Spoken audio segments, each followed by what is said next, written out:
Radio. Shout it. What's happening? Of course, you know it's your folk Behind Radio. Shout it. I got my podcast partner in here with me. Wicked, what's good with it, boss? What's happening? I can't wait to get back in the studio, man. I've been down to Florida, getting a little tan, man, looking good. You know I look good. You know what I'm saying? When I come back, why? Oh, it's about to go down. I already know. You're going to have some issues when you touch back. Hey, man. We got a hip-hop legend in the building with us, man. I'm talking about Jake the Flake, the Dayton family in this thing. What's good with it, boss? Hey, man, number some more of it, man. It's a pleasure to be with you AT aliens, man. You know I love you niggas, man. You know what I'm talking about? Especially that nigga Wicked, man. That nigga been wicked a long time, man. You know what I'm talking about? What's that, right? Pimpin'? Hey, man. Hey, I would have got my cane just for you. I would have got my cane just for you, player. You know what I mean? Hey, man, well, like I say, back in my days when I first left Flint on my real gangster G shit, I can't lie, I was pimping, but now it's strictly some player shit, man, business management, you know what I'm talking about? So I would love to take the title pimping, but because I know, see a pimp wears such a hell of a heavy crown on his head, you can't really just take that title if you ain't rocking that way, because you got to rock under a certain code that's really serious. So, you know what I'm talking about? So I've been the player of the year. I got legendary of the year, legendary player of the year this year. You know what I'm saying? From the Bishop Don Juan Players Ball. But I can't take the pimping title, but I'm always power and motivating people. You know what I'm talking about? So that's what my pimp stand for. Hey, let's talk about that since you just brought that up right there, man. Then we're going to get into the music, man. You say, you know what I'm saying, for Bishop Don Juan.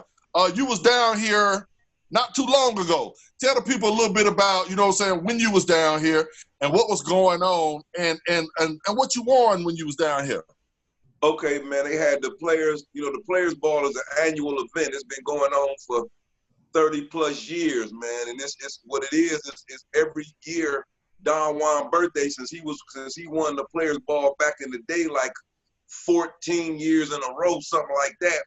The Players Ball just became his actual birthday party.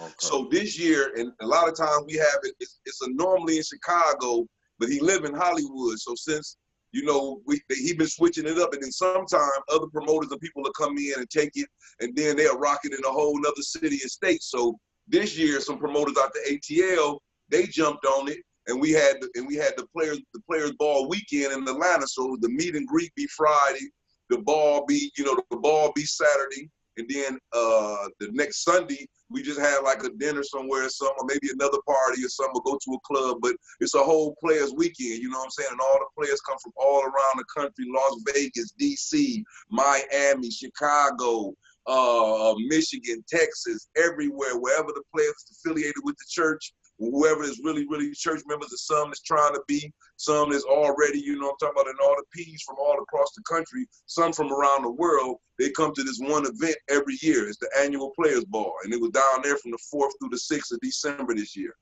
Oh, okay. So did you win anything? You know what I'm saying? I see you know what I'm saying, you kind of retired, but you know, was there an award for, you know what I'm saying, a retired pimp down, something? Yeah, well, no, man. Let me see. Hold on, I can get it for y'all, man. I can move with Zoom, right? Yes, sir. Yeah, okay. Let me go walk through the crib, man. You know what I'm talking about? Got this thing around here.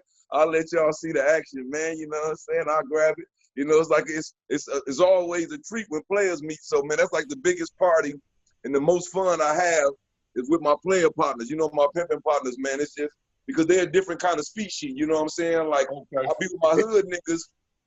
And growing up, you know, we don't know how to compliment each other. We don't know how to celebrate one another. But absolutely, yeah. When I got with the bishop and got with the church, you know, I've been with them. I've been with the church. I've been with the bishop almost like in 2000. So I've been down with the church. You know, when I was pimping, it's almost been like 20 years. So anyway, long story short, man, here we go, man.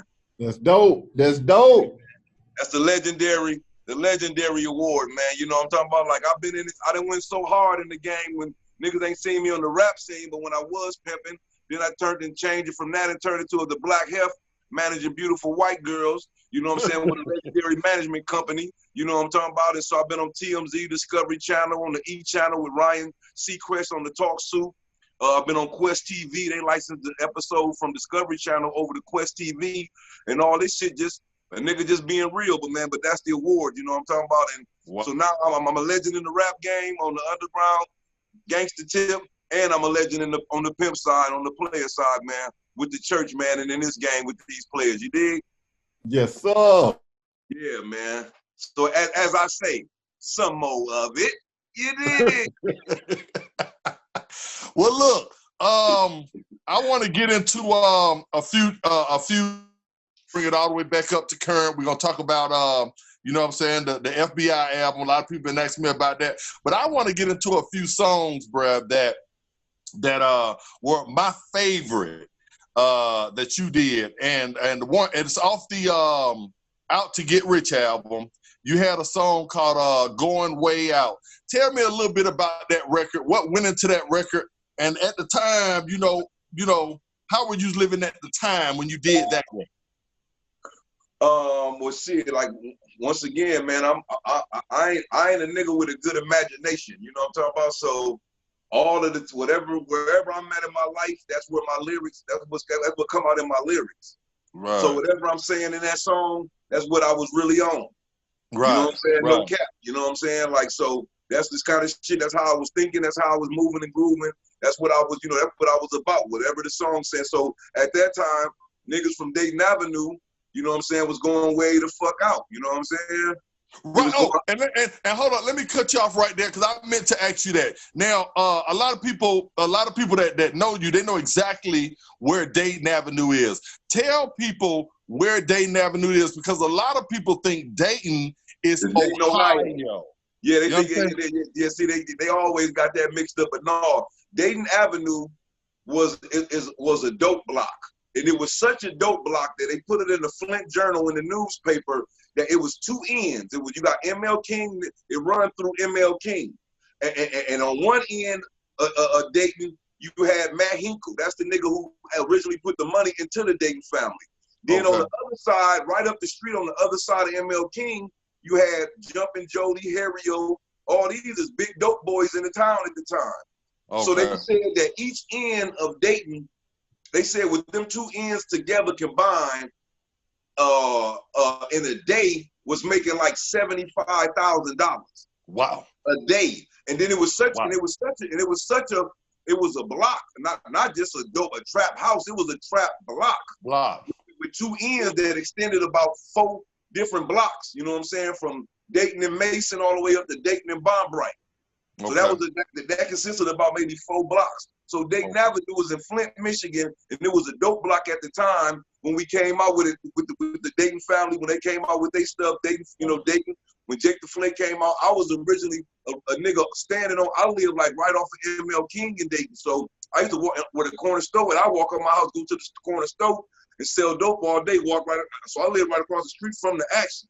Okay. Gotcha. You know what I'm saying? Yeah, but people always mix it up and think that Dayton, Ohio is where the Dayton family is from, and it's not. You know, we just some niggas off of Dayton Avenue, so we rep the set, because at that time, it was the hottest thing in the city, even without the rap. Everybody wanted to ride up Dayton Avenue, the females, the other niggas, you know, we were the niggas in the town, you know what I'm saying? Gotcha. Wow. Glad you broke that down for me. You had a record, Dayton don't play that shit. Now, I know for a fact down here in the ATL, that's what we all was like. That motherfucker Jake the Flake. That Dayton don't play that shit.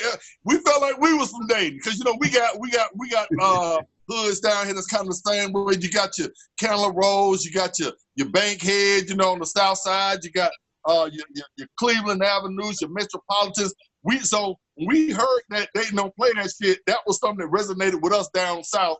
You know what I'm saying, here in the ATL, man. Tell me a little bit about that record, man, and do you still perform that record to this day?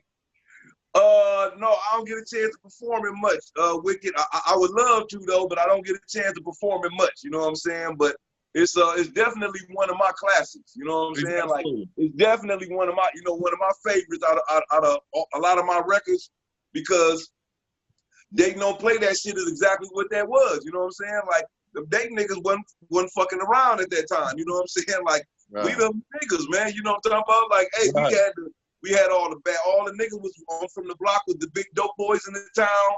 You know, not the biggest ones, the most youngest, but most money having flashiest niggas. You know what I'm saying? Mm-hmm. So we was just like, We was them niggas. So when I say Dayton don't play that shit, I'm literally saying that these Dayton niggas ain't playing none of that bullshit. We putting it down, we beating your ass, we getting you popped up, we putting dicks, whatever it take, nigga. These Dayton niggas is them boys. You know what I'm saying?